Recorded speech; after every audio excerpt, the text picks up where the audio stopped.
wherever you are watching us, whether you're on LinkedIn Live, Twitter, Periscope, Facebook, YouTube, all these fabulous places. I can safely say that I'm talking to one of my favorite winemakers tonight, and I do mean that. Thanks so much. Alie Shaper is here, and she actually makes wine in New York. But I don't know, like we met. Welcome, Allie, before I get into how we met. Yeah, no, thanks for that. You've got a lot of winemakers to choose from as one of your favorites. So but your wines are so fabulous. We met years ago on the Lower East Side when you launched As If, when you were just kind of doing your own thing. Yeah. And I fell in love with your wines. I didn't know who you were. But tell us a little bit more about you so people know who you are and how you got into winemaking. Whew, brief history of time. So when you and I met, when that would have been 2015, probably, or 16, because that's when I launched the As If brand. But I started the company as Brooklyn Enology in 2006, and since then have grown the portfolio, and now there's 5 different brands in the portfolio, and I also have a partner winemaker. The whole business, of course, started out in Brooklyn. It was first a just strictly wholesale operation, just to kind of get the ball rolling, if you will, because back in 2006, because we're talking about a decade and a half ago now. Wow. When you have to start thinking about things in terms of decades, then now my brain just melts. But the beverage scene in the city was just starting to percolate, and the only other sort of beverage game in town was Brooklyn Brewery, and I think 6 Point Brewery had been operating for a couple of years. Yeah. And so Brooklyn Enology came on the scene as really the first sort of modern day winery. And so I started, it being something of an unproven concept, the plan was to start with wholesale for a few years. And then I opened up the tasting room in Williamsburg in 2010. And the third part of that plan was to eventually open a winemaking facility in Brooklyn. I've been making the wines on the North Fork of Long Island since day one. But then just real estate, went bananas in Brooklyn, and I just made the decision, I've got a good production home on the North Fork, and it didn't make sense to me to sort of reinvent the wheel in a much more expensive real estate climate. So, and that also kind of forced the move of the tasting room from Brooklyn out to the North Fork of Long Island. So in 2014, I actually moved out to the North Fork. I'm now in Cutchogue and do all the production in Mattatuck. And in 2016, at the end of 2016, closed the BOE tasting room and then reopened in 2017 as the Conic Cellar Door. But since we've done that, my winemaking partner, Robin McCarthy, joined me to start her brand, Saltbird Cellars. I also launched As If Wines production in 2014. 2017 added Haywater Cove as sort of an homage to the East End. And then just last year, Robin and I started producing our wine spritzers called Vinette. So they're spritzers in a can. So now we have 5 brands. And we've since rebranded the company to Chronicle Wines, where every bottle tells a story, because each one of the brands that we produce tells the story of a different time and place in our lives and celebrates a different thing that we've done in our travels and across our friendship together and, in our weaving our ways through the wine world. Awesome.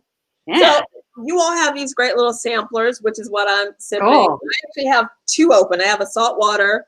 I have a Chardonnay. Excellent. Yeah. You have your Haywater Cove Merlot. This is the first sampler you sent out. I don't even think it's still available, but I knew I was going to talk to you, and I held on to it.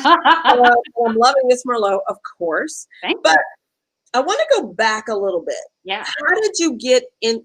How did you become a winemaker? Because most people have a fascinating story, or maybe you don't. Maybe you always knew you wanted to make wine, or were you going to be a lawyer or a nurse one day? What was your aha moment? Yeah, that is, yeah. And so I'm actually a former engineer. I did not know that. Yeah. So, so I definitely went from, over here to over here. And, and of course that's a common question. How do you get into wine? And I have no family, previous family that were involved in the beverage industry at all. I come from a long line of nerds and, very proud of that. So, so my degree is in engineering, and I worked in manufacturing for several years, and even alongside building up my wine career leading up to starting Brooklyn Enology. So, for a good 6 or 7 years, started taking side jobs in wine because it was an interest I had developed as a young adult. And, it was just sort of something that I stumbled on. It started out as, a course that was not mathematics while I was studying for my engineering degree, because I needed something other than formulas. I, needed something more art related. Yeah. Go figure. And, if you can take a course where you can sip on wine on a Wednesday afternoon and it's perfectly condoned, then why not? Yeah. So, and, that sort of, and it sparked a deep interest, and it just kept nagging at my heart and nagging at my mind. And I graduated from Cornell in '95. And so ended up in Silicon Valley when, the whole internet and tech boom was really rocking and rolling out there. But of course, landing in California at the time, you're right there next to so many different wine regions. And so, and having access to that to be able to just go.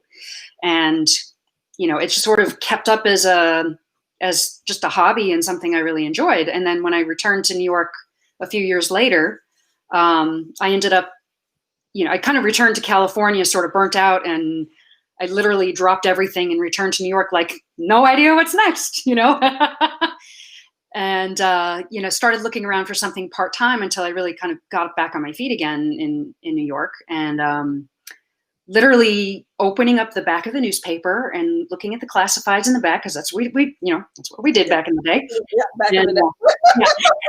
And there was a real paper. Yeah, it's actually on paper.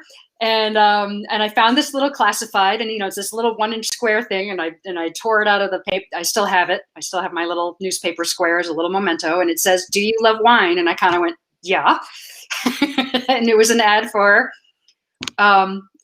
being part of the hospitality crew in a local winery in Hudson Valley, and that's what started this whole beast. And then I went from that to working in a wine shop. It was called Vintage New York, and it was 100% New York wine focused. I know it. I know that. Yeah. I started there, and wow. I worked there for 3 years and got completely immersed in the New York wine world, and that's why I ended up becoming a winemaker in New York. As opposed to choosing any other region in the world. Not only is it where really my personal birthplace for my wine career, but having the chance to have such an intimate learning experience, not just in the context of understanding wine, but understanding the New York industry when it really wasn't all that well understood and in a greater context the way it is now. And even though the modern, so the more modern commercial New York winemaking industry is several decades old, as far as, what we know is, doing more vinifer production and what more earnestly in the 50s and 60s. And New York becoming, sort of a major region of the United States was really something that was kind of, just barely on the outskirts of the public's awareness at the time. Right. Okay. But I just got, that's where, when I knew that it came time to actually become a winemaker, I knew that's what I wanted. I wanted to champion it. And having moved into, I moved to Brooklyn in 2005, and it didn't take long for me to just sort of have this aha moment that, holy cow, with all the changes that were going on in the city at the time, sort of this revitalization and renaissance in local food and huge art scene that was happening. And, it was just all these exciting things kind of coming together. I'm like, this needs to be literally put in a bottle and sold, So before I get to Chronicle Wines and you and Robin meeting and all that, I want to ask you, because you talked about making wine in New York, and I think that like your wine could battle other regions. I really love your wine, and I'm being very honest about that. People know, who follow me know I do not bullshit. Yeah.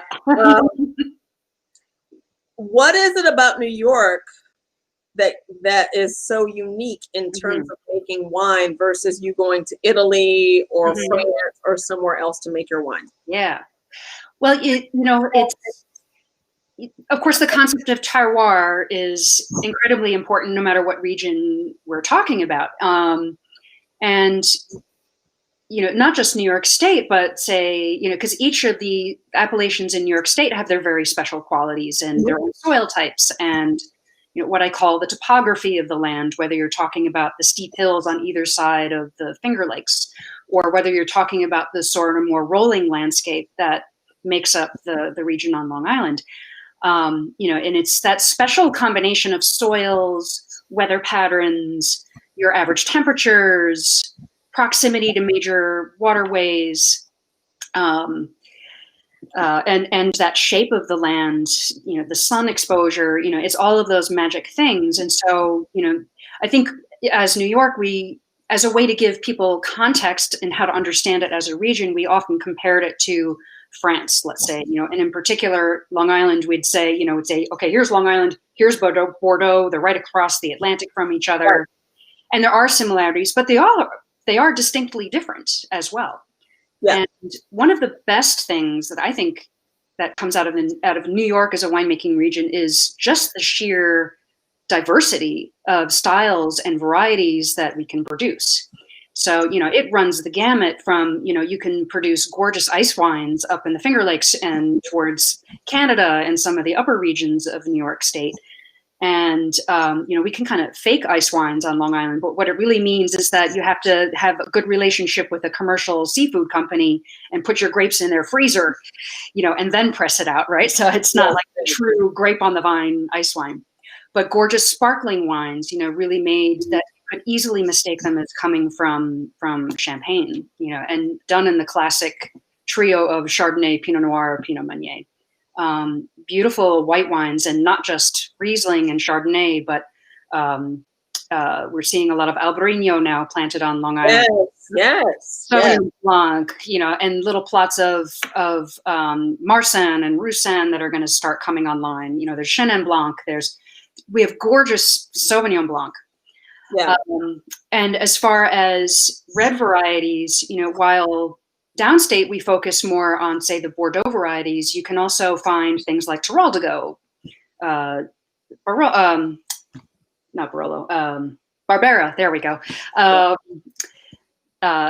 and little bits of Zweigelt. You can find, we have Pinot Noir, but Pinot Noir is a bit more successful up in the Finger Lakes region where there's a bit less humidity, but other, great Austrian and even Eastern European, or things like Saperavi, which is I think it's a Georgian. Yeah. I think you're right. Yeah, I think you're right. So all kinds of weird and wonderful things. Now we talk about the rosé scene. I mean, the whole rosé scene, not across the world, has blown up, but Long Island has kind of transferred from the sort of white and red to kind of this perfect rosé place, because we're on. And while we're on that, I did not know you were making rosé. Oh yeah. I mean, I was out on the North Fork for the lavender farm, and I was at Shin, and they're like, "Hey, you should go to our sister house." And I'm like, "What? Allie makes all our wine," and I was like, "What?" Biggest secret to me. Yeah, one of the best kept secrets on the North Fork. Yeah. My mother always told me, like, don't go around bragging, you go toot your own horn. So it's like, I gotta. I had no idea. Yeah, she taught me to be like probably more humble than I should be, but but yeah, and that's kind of like, it's one of my personal, like, huge pride things, because ever since I got interested in wine, rosé has been one of my, and not, like white zin, but, when I was 21 and 22 and a senior in high school, I'd go do my weekly run at the wine shop, and I'd go buy Tavel, and that was my weekly bottle.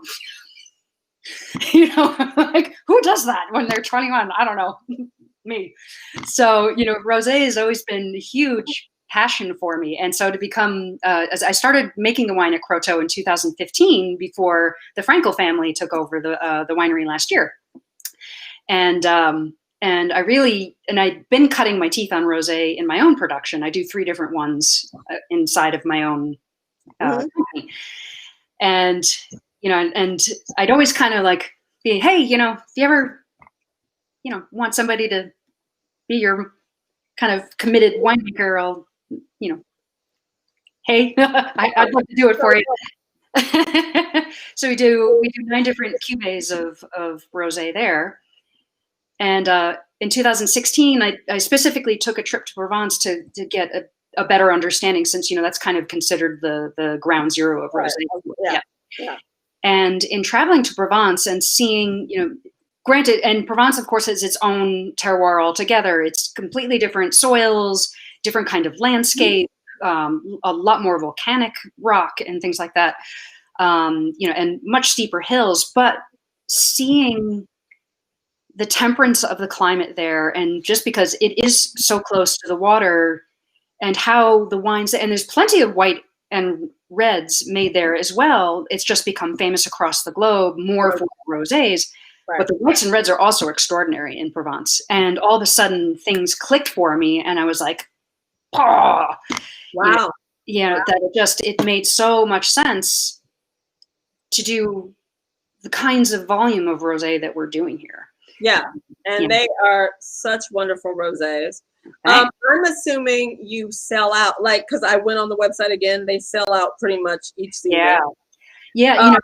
And even this year being what it is, and we could have easily, have kept the tasting garden at Croteau open. Yeah, it was bananas at the tasting garden this year.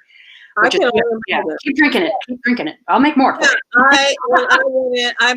We stumbled on it like randomly, but like, I don't even think, because you all ship to quite a few states, but I don't think there's enough to even go. There's a little bit left.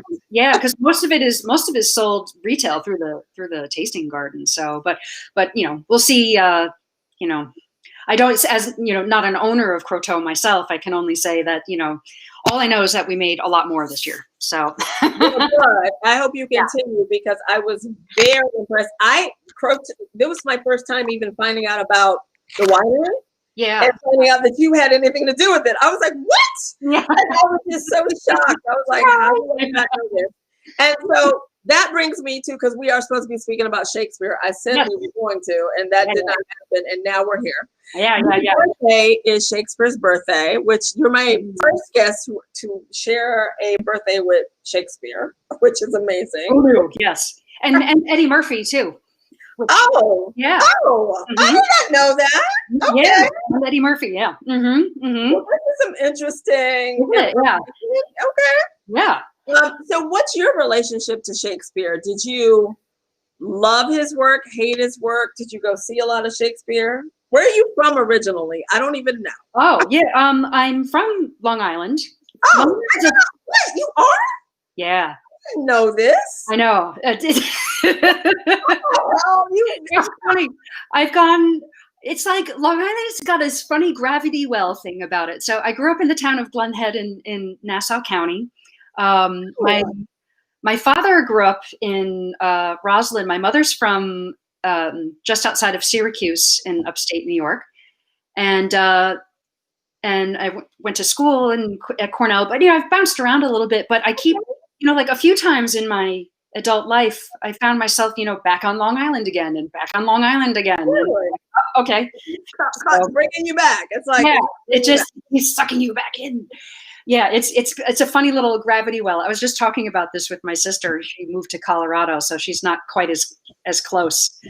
And I lived in California for 4 years after college, but then ended up back in New York, and then back on Long Island, and then in Brooklyn for 10 years, which is technically part of Long Island, but yeah.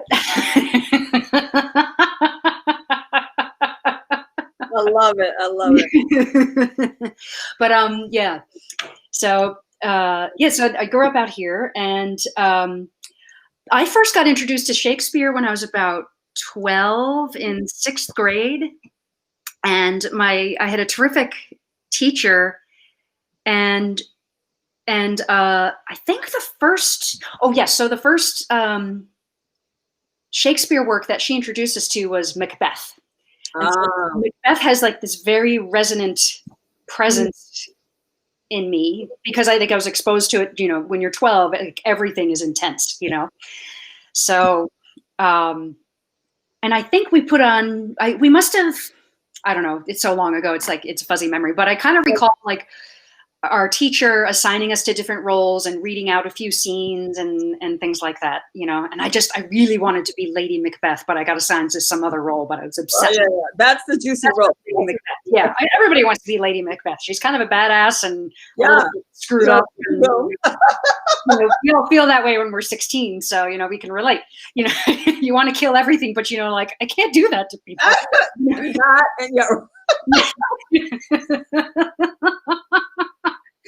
So yeah. Yeah. Mm-hmm. And I can't say that I've studied a ton of Shakespeare, but I do have a lot of appreciation for him. And ahead of doing this tonight, I kind of went back and did a little homework, and just read over the quick and dirty of Hamlet again. I went, yeah, oh yeah, that's a good one. Yeah, because I've always been really keen on the character of Ophelia too. And I don't know, there's another like very distraught female. I don't know, maybe it was just something I could relate to. Very emotional, we're trying to work out a lot of things, so So I know you have a new wine in your hand, and think for a second. Yep. I'm gonna ask you what play or character you would pair with it. So yeah. I remember when I went to Croteau, and it was I got introduced to 3 rosés. They came out, and I literally thought of the Macbeth 3 Witches. I think I wrote that to you. Yeah, because they're like, these are some of Allie's favorites, and immediately, because I knew I wanted to have you on, and I was like, oh my God, these are the 3 witches. I was like, this is amazing. They cast their spell. Yeah, like they cast their spell, and then there was another one, and I can't remember the one that she told me was your favorite. The Jolie. Yes. Oh my God, you're like that one. Yeah. And I immediately thought of like an Ophelia. I just kept thinking of all these like badass females. Like I was just drinking the wines and thinking of like Shakespeare when I was having it. Mm-hmm. I love those rosés. I brought one home. I don't know where it is because but I did bring one home, and I'm looking to see if I have any left over there. I know, like you should have some stock if anybody does. I got a few lying around. Yeah, I have to say it might be part of my new summer regime because they're very good, and I love wines from Provence, so they're perfect. They're perfect. Oh yeah. You don't have anything to do with Shin's wine, do you? No.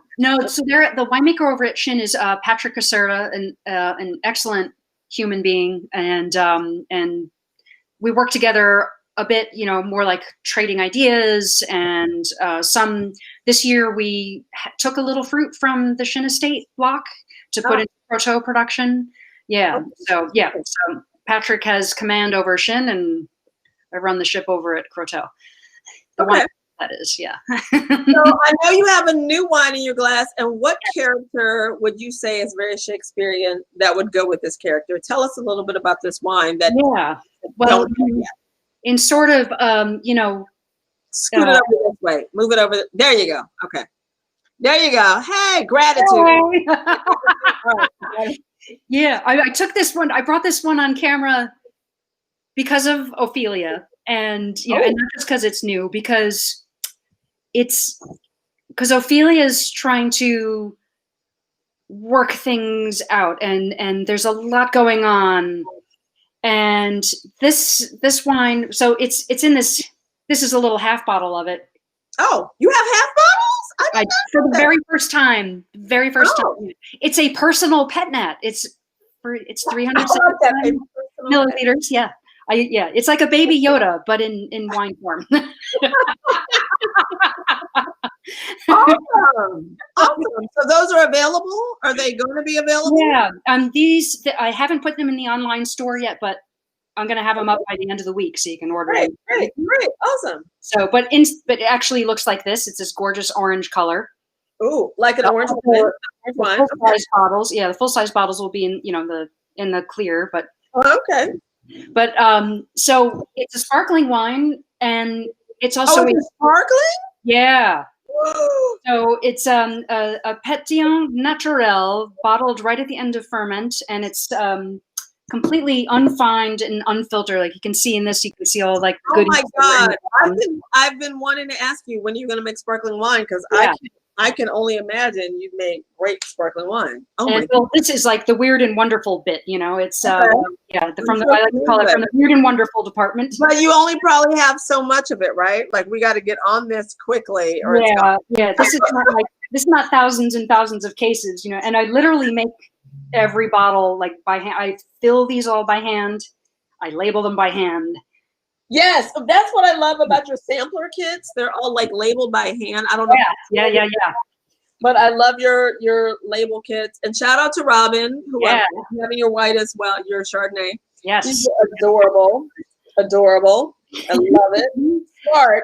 Because nobody wants a bad bottle of wine. You just get to try them, and we just started a subscription program for that too. So we do a different sampler kit every month. So we just started doing it over the summer, because when everything was shut down and whatnot, and our tasting room closed, and we started thinking, okay, how, if we don't have people coming to us, how are people going to find out what our wines are about, and, wine still has, an element of apprehension in it, which is unfortunate. But sometimes people they want to have a taste before they buy a whole especially a bottle. It's different than buying a can or a bottle of beer or ordering a pint. Sometimes you don't want to drop $35 on a bottle that you are not sure what's in there. Sure. And so getting these little sampler kits at home, it's adorable. Like you have 4 or 5. Yeah, they're 5 in each kit. We rotate them every month, and just this month we started doing subscription. So it'll automatically send you a new kit. Oh, nice. Yeah. Nice. Yeah. So how did Chronicle Wines come to be? Like, how'd you meet Robin? Were you all like hanging out at, I don't know, hanging out somewhere? They're like, let's do wine together. What happened? More or less, yeah. Well, we actually, both quite early in our wine career. So Robin was on the track to go to med school, and after she graduated from, so she's another, smarty pants. So after she graduated from college, she was preparing for her MCATs and all of that, but needed work. And she heard about, a local winery, they needed somebody in the lab. So she heard through the grapevine, and I should have done that not when you had a. I like it. It's all good. Last thing I need to do is kill you on camera and make you choke online. But so she trotted herself in there and said, "Hey, I hear you looking for somebody, and I have the capability." And so they took her on in the lab, and eventually she became the lab director at Premium Wine Group. Oh, cool. And then a couple years later, I showed up to do internships because I wanted to get Brooklyn Enology started, and I had been working in the sales side of wine for a while, whether that was retail or I worked for Southern Wines and Spirits for a while, doing some marketing things, worked with a restaurant group for a couple years running their wine program. But the practical experience I didn't have was production, and I wanted to get the wine label started, but you kind of need to know something about making it. So, I started calling around California, Oregon, trying to get a harvest position. But I knew, because I wanted to eventually make wine in New York, that I wanted to learn somewhere in New York. And my ideal spot was Premium Wine Group, because it's a custom crush winery. And so it has multiple winemakers. And so it's not subject to a singular philosophy there. Gotcha. A lot of winemakers you can talk to and ask questions, and if a winery is also growing its own fruit, that's their set of fruit, unless they're purchasing from somewhere else. But with multiple producers under one roof, it was like this crash course scenario, work with a lot of different varieties and so on. And so I ended up getting offered a harvest position at Premium Wine Group, and I worked with Robin as her assistant for 2 seasons in the lab. And we've just been pals ever since. And we've kind of like really grown up next to each other in the wine industry. And, in 2014, it was this amazing vintage alongside a bumper crop of fruit. It was just, there was fruit everywhere and not enough places to put it. And Robin had been sort of thinking, I'd like to make my own brand, or, oh, my light just went out. How about that? You're all good. You're good. Anyway, my beauty light just went out. It's so lovely, darling.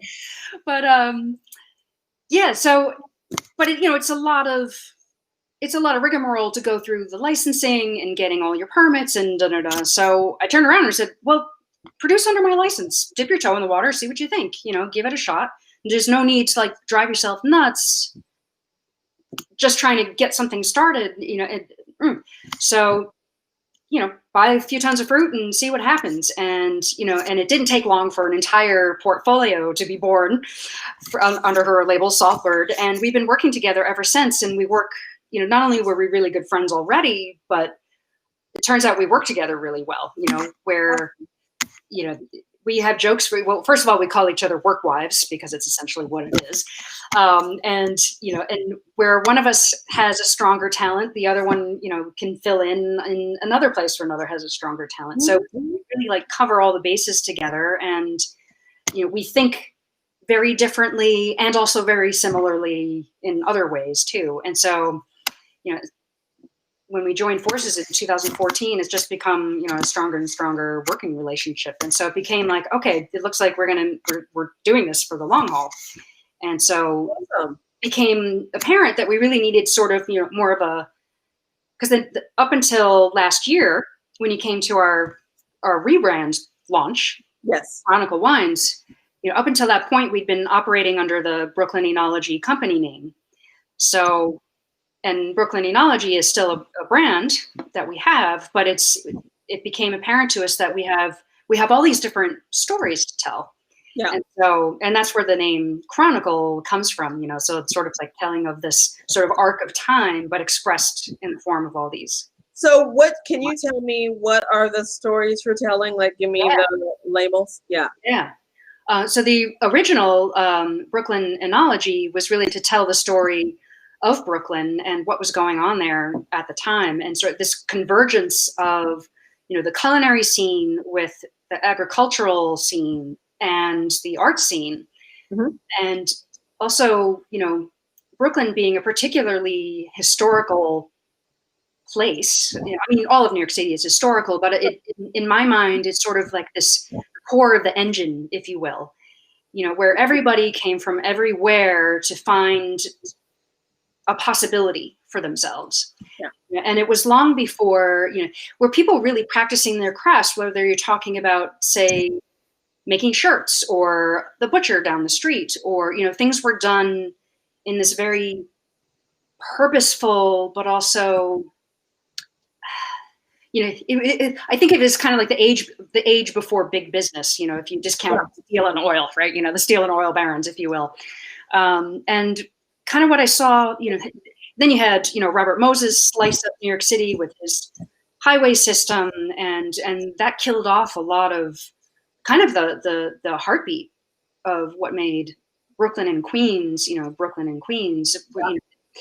And, so along the waterfronts, all these empty storehouses and shipyards and so on and so forth. And all of a sudden, these like people coming in to repurpose all of these buildings and sort of recreate this industry. And I was wandering around.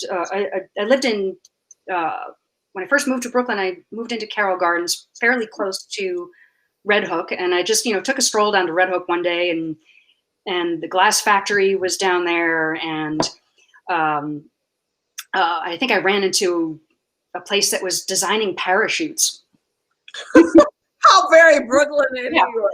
And I kept looking, and there's such and such, art gallery, and there's a furniture maker over here, and it just whacked me over the head, like, oh my gosh, this is really becoming this sort of new place of making and doing again in this sort of very close to the heart way that I imagined it was similar to, 100 years ago or something like that, or 50 years ago or whatever it was. And I was like, this needs to be celebrated and not personified, but I don't know, just encapsulated. So the idea then morphed into merging wine from New York with artworks by Brooklyn-based artists that were contemporary, to really show was that what it is that people were thinking about in modern day Brooklyn, and sort of kind of take this idea that, there was this creative industry taking root. Yeah. That, here's a celebration of time and place and these amazing things that come together and what happens in a community like that. And we worked with all kinds of artists. We had art shows for our label artists in the tasting room in Williamsburg. We had literary readings. We had music. We had, it was just like good times. Yeah, really good times. Yeah, and we also had wines from all over New York, as well as New York beers and ciders and whiskeys and rums and you name it. So it was like this little microcosm of, and all of our foods were all New York made as well. I didn't know. Oh, yeah. Oh, wow. That's awesome. Yeah, it was so much fun. It was really great while it lasted. And so, and things morph and change. And so then with Robin, with Saltbird Cellars, so both she and I have traveled to Australia, and she's been to New Zealand a couple of times as well. And she's done quite a bit of wine work in that part of the world. My husband's from Australia, so which I'm going to ask you about in a minute. We'll come back to that. Yes, we are. Yeah. And so her Saltbird label, and she's native to the North Fork. There we go. I did not know that. I didn't know you two were about it. Okay. Yeah. Wow. That's so interesting. So, and so her story is about her not only being from the North Fork, but the story of her travels, and many of her wines are, for example, the Migratis Sauvignon Blanc. Migratis means to leave and come back having been changed. And another one of her reds, a harbinger, a sign of things to come. So I love that. I love that. Theme is related to growing up near the water, but being on the North Fork, but also traveling, but returning to this great place and bringing home the sensibilities in winemaking that she learned abroad, and combining that with her expression of winemaking on the North Fork, as part of her earlier self. Love it. The As If wines, which the sparkling, the Gratitude is a part of, the As are my initials, AS, and If is the celebration of opportunity and possibility. And I wanted to do something a little bit more personal. And, Gratitude was the fourth of the wines in the line that was made. And it was inspired by my mom. She passed away a couple years ago, but I realized that if there was anybody in the world who taught me to be happy and be grateful, it was her. To find something that you love, that you have a passion for, is difficult enough to do as it is. And then to make a career out of it is rather extraordinary. And I felt that I really needed to tell the fates or the universe or whatever you want to call it, you know, thank you. And I hope that with the luck and the serendipity that I've had in my life, that I can pass that forward and inspire other people, and maybe help them to find, you know, opportunity and possibility in their lives too. I love it. I know. That's what I love about the wines. They're very positive and they're very good. Thanks. Yeah, it's not just marketing gimmicks. It's it's good. All right, let's get to the fact that you have a husband who's also a winemaker. Girl, yeah.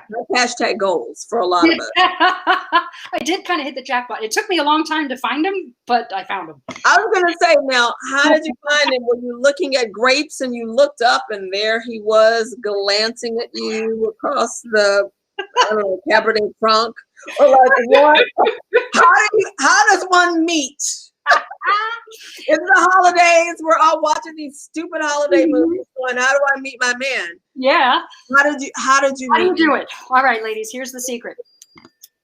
It's pure chance. That's not good. I know. Where were you? Here I was. I essentially planned that I was just going to be an old maid, you know, because previous to getting married, wine and I was like, it's gonna be me in the bottle till the end of time, you know. But I was really resigned to, like, okay, that's it. And so I met him because, you know, part of the production side of the wine world is because in opposite hemispheres you have opposite seasons, and so there's this whole subset of people that will travel to the northern hemisphere in September, you know, August, September, October, November, and do wine harvest, and then go to the southern hemisphere, January, February, March, April, May, do harvest over there, and you can just go back and forth and back and forth. Yeah. So my husband Tim, he got hired as part of the harvest crew at Premium Wine Group, and the one of the winemaking director over there, Russell Hearn, also is Australian. And, you know, almost every year there's at least one Aussie around for harvest season. And this year it was Tim's turn. And it was literally like, I wish it was as romantic as looking at each other over the row of Cabernet Franc. But it was more like, you know, trying not to trip on the snake pit of hoses zigzagging across. That works too. You know, and there he was, like, crouched down at the bottom of a tank, like trying to attach a hose to the valve over there, and he happened to be working on one of my wines, and I was just kind of checking out what he was doing, you know. And he's like, "Oh, hey, what's up?" And I'm like, "Oh, hey, how are you?" You know, I'm like, "Oh, you're from Australia?" Yeah. I mean, they're not so hard on the eyes, those Australian men. Well, you know, it's you know, that accent, you know, and that helps too. He is a damn charmer, and he doesn't charm just ladies either. I mean, it's like every dude, if he's in our tasting room, when he's in the tasting room, all the guys love to come and chat with him because Tim will chat you up and down. Tim can talk to a brick wall and have an amazing conversation with it, you know. And he'll spin a yarn, as they say, you know. And he'll talk to you about anything and everything, and, you know, he just loves to laugh and have a good time. And yeah. So are you two ever going to make a wine together? I know he makes. Okay. That's gotta be. Yeah. His parents own a vineyard in Australia, and we're planning on taking that over from them. Ooh. So he's actually in Australia now, caretaking the vineyard itself. And so I don't know. You may have some Australian wine coming out eventually. Yeah. Okay. I love this. Maybe. This is interesting. Yeah, I hope. That's the big dream. That's the big dream. Interesting. Yeah. Okay. And we're going to call it As If Vineyard. Yeah. Okay. So, you know, transport a little bit of the New York over there and a little bit of the Aussie. I love it. Yeah, we'll see. You know, we'll see, because of this crazy year, we'll see what happens. But, you know. Yeah. That is true. We have had such a year. Mm-hmm. But I do think there's light at the end of the tunnel. There is. Yeah. And you know what? When I stop and think about it, like, holy first world problems that I have. You know, that is true. You're a winemaker in New York. Yeah. You got sexy husband for a winemaker. Life ain't too shabby for you. It's all No, good. it's not terrible, really. Yeah. Ah, Right, okay. Yeah. I mean, gratitude. You know? I know. Which I have to make sure I get, because I've been like, are you ever going to do a sparkling? And I was thinking it, and like, here it is. I've been listening. Are you ever going to do any other type of sparkling, or this is the only type you might do? You, Robin, I don't know. You don't know. You play. Well, we did last year. We did like a wine club only pet nat Sauvignon Blanc under the Chronicle. Okay. So we do a lot of like these little sort of micro batches and stuff. Gotcha. Yeah, and I had like whatever you're feeling, is that's what you do. Or it's like, hey, let's do this weird thing, So I have more ideas than I'll ever have time for in my life. So yeah, I would love actually to do like a bona fide champagne method, classic style sparkling wine. I really would love to do that. It's just time intensive, labor intensive. Not that it can't be done. I love hard work anyway. I'm kind of a glutton for punishment in that regard, but I would like to make. This has been a big dream of mine for a long time. I would love to make brandy a la Armagnac cognac style. I want my own cognac. All right, we got to. Oh, well then, okay, then, yeah, maybe we. It just happened here tonight, everybody. Yeah, that's it's my favorite spirit. Like I really love a brandy. Like we'll be talking after this, because you also consult, though. You help people create things, correct? Yeah. Do private labels and wine business consulting as well. So, yeah. All right. Yeah, I mean, her stuff is fabulous. Thank you. Y'all know I don't BS. So. Yeah, I'll keep you busy with a bunch of wines for a while. yeah. Like if you love wine and everything else, like definitely try some of her wine. And if you can, I mean, it sells out quickly though. Right? Well, it does. Yeah. Which is not a bad thing, but make sure you so I know you all ship to Chronicle Wines ships to like 40 states. Yeah. So if you go to chroniclewines.co, because we didn't need that extra letter on the end. So if you go to chroniclewines.co and click on the shop tab. So because of COVID, we actually opened up we have 2 online stores. They serve different states, because the network and spider web of different state regulations is bananas. Yeah. When COVID shut us down, we're like, let's hop on this second platform, because they already have all the permits for all the permissible states. So if you click on shop, it'll give you a little pop-up and it says, if you're shipping here, go to this store. If you're shipping here, go to the other one. And then you can get, and then with that, we're able to send to 40 different states. Perfect. Yeah. All right. Well, thank you so much. This has been awesome. We've covered everything. Your fabulous wine, how to get a husband in wine or not. Yeah. I would say, Tim does have 2 brothers, but they're already taken. Sorry. But there's bring them up. Come on. Yeah. Well, what we need to do, we'll just get you to Australia, and there are plenty of. I am fine with that. I like an Aussie. Yeah. I'm going first, ladies, to try it out, and then I will let you know how it goes. Yeah. Okay. That's fine. Yeah. Lots of good people. So, yeah. They're friendly. Exactly who to set you up with, too. Oh, now you have to come, because I actually know a very lovely, newly single gentleman who's a sweetheart.